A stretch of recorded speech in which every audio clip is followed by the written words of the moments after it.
آج تک کسی نے یہ دعویٰ نہیں کیا، میرے نبی نے دعویٰ کیا میرے پیچھے آؤ دنیا اور آخرت کی عزت پاؤ۔ ایک بدو آیا، کہنے لگا اے محمد، آپ نے کہا لبیک۔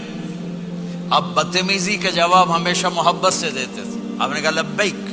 کہنے لگا تین باتیں سمجھ میں نہیں آتی تمہاری۔ آپ نے کہا کیا؟ کہ تم کہتے ہو ہم باپ دادے کا دین چھوڑ کر تیرے دین پر آئیں گے، ہم کیوں چھوڑیں گے؟ اب اچھا، اور کہ تم کہتے ہو روم فتح ہو جائے گا، ایران فتح ہو جائے گا، اتنے بڑے بادشاہ کہ تیرے فقیر بندے کیسے فتح کریں گے؟ اچھا، تیسری کہ تم کہتے ہو مر کے مٹی ہو کر پھر زندہ کیے جائیں گے۔ کون زندہ ہوا ہے آج تک؟ کوئی پیو دادا ساڈا اٹھی تے قبریں سارے موئے پہ کتھوں آ گئے؟ آپ مسکرائے۔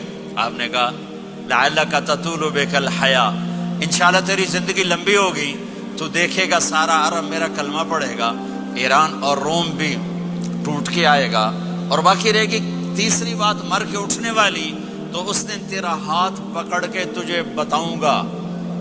تیسری گل پوری ہوئی کہ نہیں ہوئی؟ وہ کہنے لگا میں نہ مانوں، بڑا کوئی تکڑا ہے، واپس ہی ٹر گیا۔ جب مکہ فتح ہوا، عرب مسلمان ہو گیا، کہنے لگے ایک غلطہ ہو گئی۔ حضرت عمر کے زمانے میں ایران بھی فتح ہو گیا اور روم بھی فتح ہو گیا، کہنے لگے دوئی بھی ہوگی، کہتے ہیں تری ہو ہی نہ جاوے بھلیا کلمہ پڑھ لے۔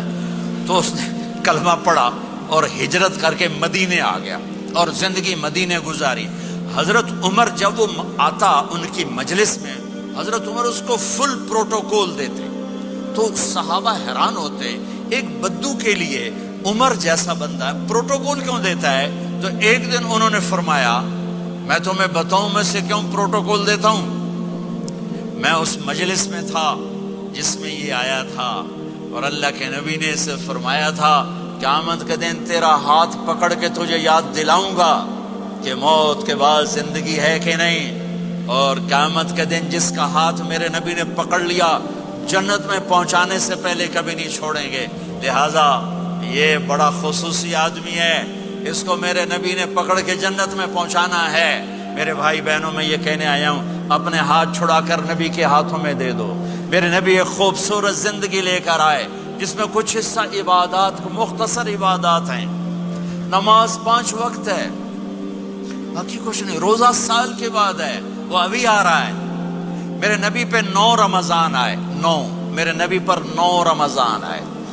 مدینہ جانے کے بعد ہجرت کے دوسرے سال شعبان کی 2 تاریخ کو پیر کے دن روزے کا فرض ہونا نازل ہوا، اور میرے نبی ستمبر میں پہنچے ہیں مدینہ منورہ، اور رمضان ہی وہ پیچھے جا رہا ہے، ستمبر سے اگست میں آیا ہے، اگست سے جولائی میں آیا ہے، اور جولائی سے جون میں آیا ہے، اور میرے نبی اللہ کے پاس چلے گئے۔